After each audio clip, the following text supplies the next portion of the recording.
Hello scholars and philosophers, this is Guillermo and welcome to Spartan TV News.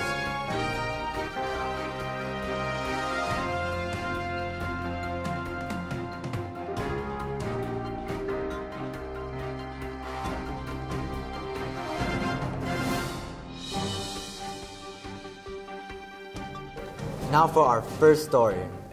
Attention scholars, today I'm going to be talking about the KC test. Yes, we all know it's going to be a tough test, but it's one of the most important tests you'll take in high school.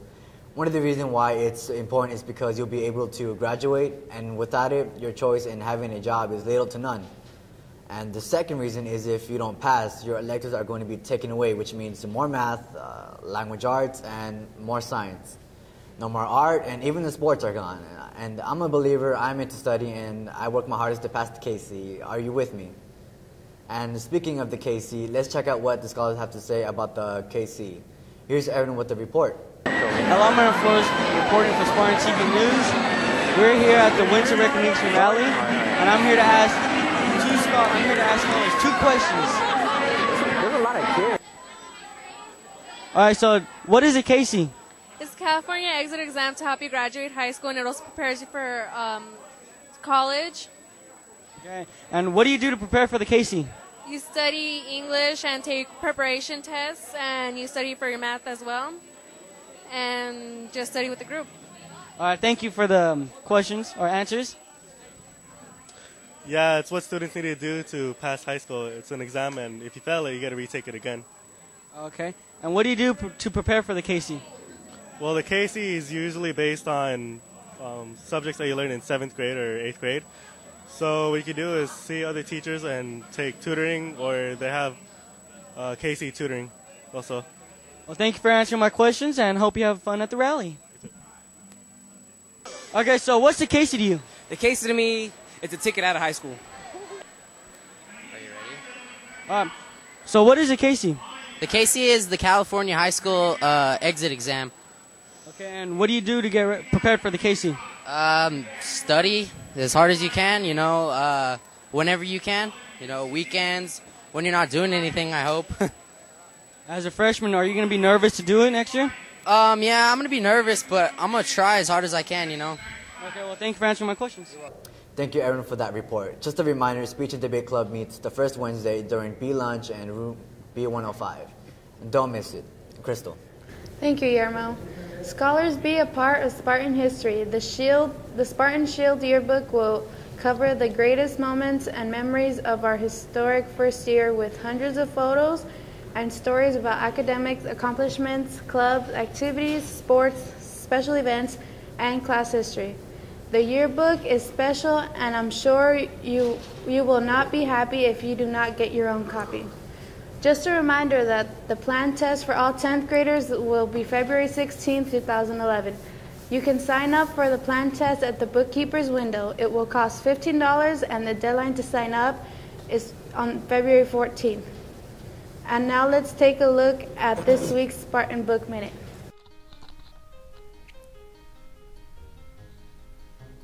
My Childhood Memories by Deborah Arroyo. Growing up on Roden Avenue was a lonely time for me, not because I didn't have anyone to play with, but I didn't relate to my older sister at the time, and I preferred to play alone. I found myself creating little villages for imaginary people and my little Hot Wheels cars.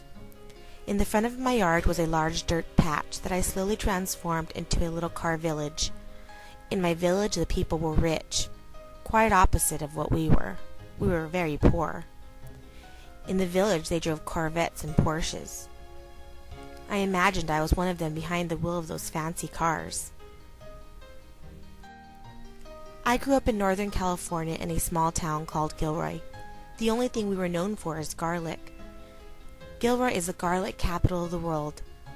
Every July I remember going to the festival, and once I even tried the garlic ice cream. Ew! I was a tomboy growing up. I liked to play outside in the dirt. In addition to my little car village I made in the dirt, I also drew pictures of people. I'd get my fingers so dirty that they'd be stained for a few days. I was the little brother my older brother never had, and it was fun too. I loved being outside like most boys do, except I was a girl. I went to Glenview Elementary. I was well known in my school since I had been there since kindergarten. I remember in first grade playing tag with a boy I liked. His name was Joshua. When we played tag, I was the queen bee, and he was the king bee, and the object of the game of tag was to sting people. I lived across the street from my school, and on the weekends, when the schoolyard was empty, my sister and I would go to the playground for hours. It was our fort, and it was our obstacle course. I learned how to hang upside down on the monkey bars on this playground. My mom was a single mom, and over the summer she'd take a few days off work to take us to the place she grew up, Pismo Beach. My grandma lived there for the longest time. There's a pier that extends out to forever, and you can always find really great seashells on the beach. I can still remember the salty air drying my lips out and tangling my hair. My grandma doesn't live there anymore. She died last year, but I will always remember this place and her memory. Thank you, Ms. Arroyo, for that Spartan Book Minute, and it looks like this is an excellent book for all to read. And for those of you looking to your first job, the Work Experience Office is a place you want to check out. Beginning February 20th, the Work Experience Office will be open every Monday and Thursday. You can visit the office during your lunch break and or until 2:30 after school. And now, here is Roger with your sunny Spartan forecast.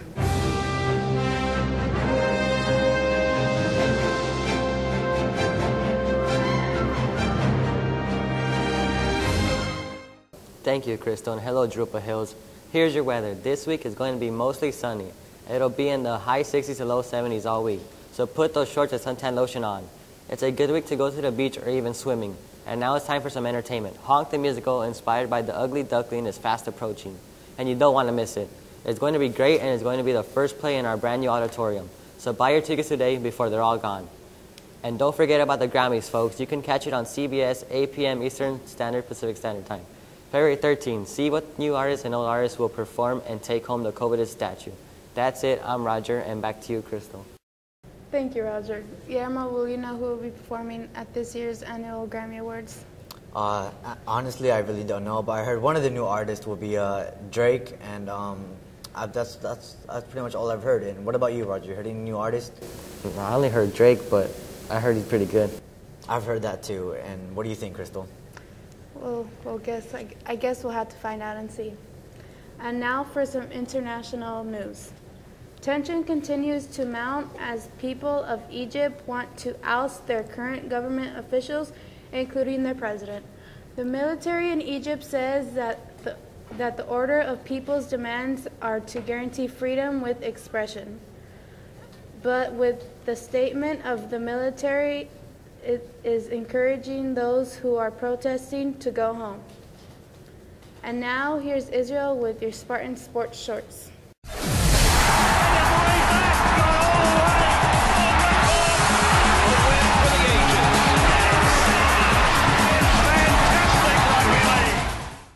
Thank you, Crystal.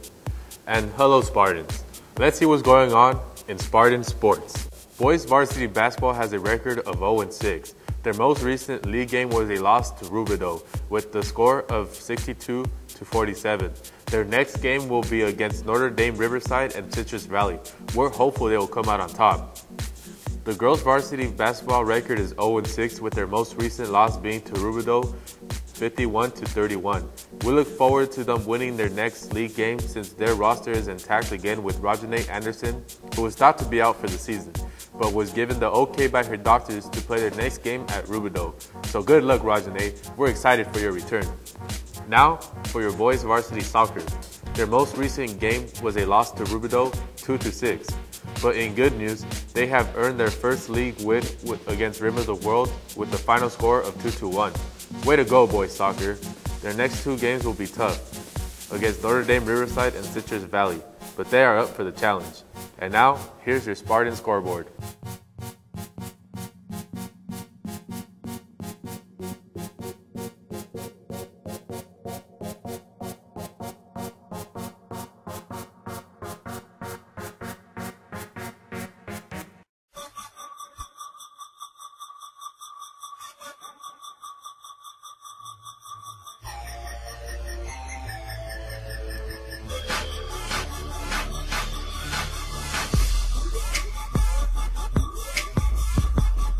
And now for professional sports. In the NBA, the team with the best record is the San Antonio Spurs. Midway through season, they have the fewest back-to-back losses. So far, with their only back-to-back losses being to the Boston Celtics and the New York Knicks. On the other side of the court, the Lakers are on a 2-game losing streak, with a loss to the Celtics, who are the number 2 team in the NBA, and the Sacramento Kings. The Lakers and the Spurs will be facing each other Thursday, February 3rd. We look forward to seeing the outcome of this game. That's all I have for now in sports. Back to you, Guillermo. Thank you, Israel. The budget crisis has overshadowed the governor's state of the state address this week. With the state unemployment rate at 11.9%, the emphasis really is how to get the state back running and reducing the unemployment rate. I'm sure he is tackling those issues, and with much hope that our great state will rebound from this economic crisis. And we'll be right back.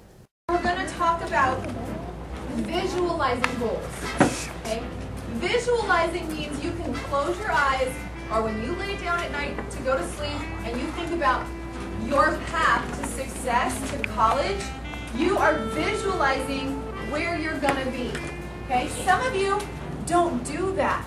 If you close your eyes, if I said everybody close your eyes and think about where you're going to be in 3 years, okay, you're not even really thinking senior year in high school, active in these things. These are posters that won because we all vote, because I can't display everything. But underneath this is all of the WICR, which is writing, inquiry, collaboration, and reading, which is what AVID stands for. Hi, this is Paul Lopez reporting from Spartan TV News. Today the spotlight's on AVID, and we are here with Ms. Navas telling us what AVID's really about. AVID actually stands for Achievement Via Interdetermination, meaning kids who are 2.0 to a 3.5 who can qualify for the class. They have to be lower socioeconomic first to go to college and have a desire to go to college. When they're in this class, then we give them the support in all of their regular education classes. We push them to take AP, we push them to take honors, we push them to take higher level classes so that they can go to a 4-year university. We're pushing them not to go to a 2-year or a trade school. We want them in a 4-year university.